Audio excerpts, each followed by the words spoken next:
মাদ্রাসা থেকে তারা এই পাগড়ি দিয়ে যাওয়ার পরে তারা কোথায় যাবে, তারা কি করবে?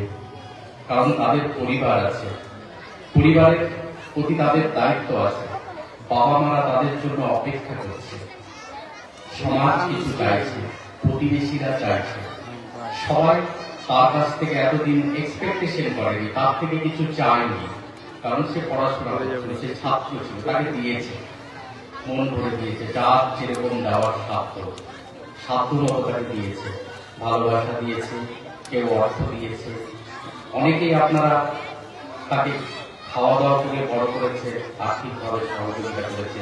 অনেকের বাড়িতে জাগির ছিল, তারাও প্রচুর তাদের জন্য পরিশ্রম করেছে। তাহলে তারাও এখন চায় তাদের কাছ থেকে যে তারা আমাদের সমাজের দায়িত্ব দিক, পরিবারের দায়িত্ব দিক, তারা আমরা যে জায়গাটাতে রয়েছি সেই জায়গাগুলোতে আসে। এটা কিন্তু তাদের কাছে একটা চ্যালেঞ্জিং মোমেন্ট। কিন্তু আজকে তারা যে ডিগ্রিটা পেল, তারা এই ডিগ্রিটা পাওয়ার পরে কোনো সরকারি চাকরি পাবে কি এই ডিগ্রি দেখে? এটা একটা বড় প্রশ্ন। পাশাপাশি তারা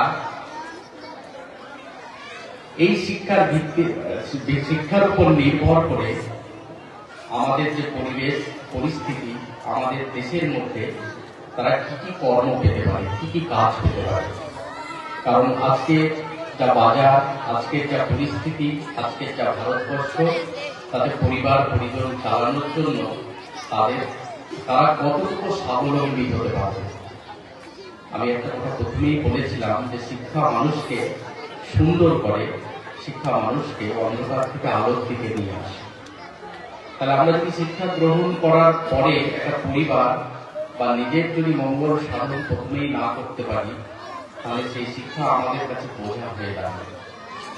কারণ সেই শিক্ষা আমাদের কাছে অনেক ভারী হয়ে দাঁড়ায়। কারণ আমি একটু আগেই বলছিলাম যে তাদের কাছ থেকে আজকে কিন্তু সবাই আমরা আশা করব যে তাদের থেকে কি পাবো। তো আমার কোথাও না কোথাও বারবার মনে হয়েছে যে মাদ্রাসা শিক্ষা ব্যবস্থা যেভাবে মূল্যবোধ দিচ্ছে, তার পাশাপাশি এই শিক্ষা ব্যবস্থাটাকে কর্মমুখী করা দরকার। কারণ পৃথিবীতে মাথা উঁচু করে বাঁচতে হলে, সততার সাথে বাঁচতে হলে, সত্য কথা বলতে হলে যেমন সাহস দরকার, তেমনি ভাবে আর্থিকভাবে স্বাবলম্বীও হতে হবে। কারণ আজকের যারা দেখুন আপনাদের স্টেজটা আমি দেখছিলাম, যারা শোভা বর্ধন করছে, স্টেজে যারা বসে রয়েছে, তারা প্রত্যেকেই প্রতিষ্ঠিত মানুষ। প্রত্যেকেই প্রতিষ্ঠিত মানুষজন, তাদের একটা পেশা আছে। তাহলে এই পেশার জায়গাটা আমাদের কোথায়? আমি যখন বাইরে যাচ্ছি, কেরালায় যাচ্ছি, অন্ধ্রপ্রদেশে যাচ্ছি, কাশ্মীরে গেলাম, উত্তরপ্রদেশে যাচ্ছি, বিভিন্ন জায়গায় স্কুল কলেজে বহু মুসলমান ছাত্রছাত্রী, আমরাও যখন পড়াশোনা করেছি তখনও আমরা দেখেছি যে একই ছেলে ডক্টর, কিন্তু সে কোরআনে হাফিজ। একজন সায়েন্টিস্ট, সে একজন ভালো মাওলানা বাবা। একজন সে শিক্ষক, সেও কোরআনে হাফিজ। তো আমরা এটা কিন্তু সাউথ ইন্ডিয়ান যে দক্ষিণ ভারতের যে সমস্ত রাজ্যগুলো রয়েছে, সেই সমস্ত জায়গায় বারবার আমরা দেখছি যে তারা এই শিক্ষা ব্যবস্থার সাথে সাথে এমন একটা সংমিশ্রণ তৈরি করেছে যেখানে একটা সুন্দর তাদের পেশা রয়েছে।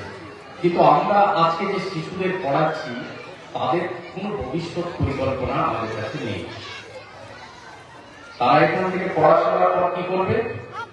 কোনো মাদ্রাসায় বা কোনো মক্তবে কাজ করবে। তাহলে মাদ্রাসা আপনারা বলুন, যারা আমরা মাদ্রাসা চালাই, তারা প্রত্যেকেই বুকে হাত দিয়ে বলুন যে তাদেরকে আমরা কত মাইনে দিই। অনেক মানুষ আছে, ওনারা যে মাইনেটা পায়, অনেক মানুষ এখানে আছে তালগাছি মোড়ে, যারা 30 দিনে চায়ের দোকানে তার থেকে বেশি খরচ করে। তাহলে এরা কিভাবে সংসার চালায়? এই জায়গাগুলো কিন্তু আমাদেরকে ভাবতে হবে। কারণ তাদের সন্তান রয়েছে, তারা যদি উপার্জন না করতে পারে সঠিক, তাহলে সন্তানকে সুশিক্ষা দিতে পারবে না, তারা সমাজে মাথা উঁচু করে বাঁচতে পারবে না, তারা সত্য কথা বলতে পারবে না, তাদের অনেক বাধা এবং প্রতিবন্ধকতা তৈরি হবে। তাহলে এই জায়গাগুলোকে দূর করতে হলে এই শিক্ষা ব্যবস্থার প্যারালালি আমাদেরকে, এই ছাত্রদেরকে বিভিন্ন প্রশিক্ষণ দিতে হবে, যার উপর নির্ভর করে এরা জীবন জীবিকা পরিচালনা করতে পারবে। যে সমস্ত ছাত্ররা সারাদিন রয়েছে, আমরা পাশাপাশি 1 ঘন্টা যদি ওদেরকে প্রশিক্ষণ করি, ধরুন এই মোবাইল নিয়ে মাস্টার ওয়াহিদুজ্জামান অনেকটাই বলছিলেন। এই মোবাইল যখন সমাজে এসেই পড়েছে, প্রত্যেকের কাছেই আমাদের আছে।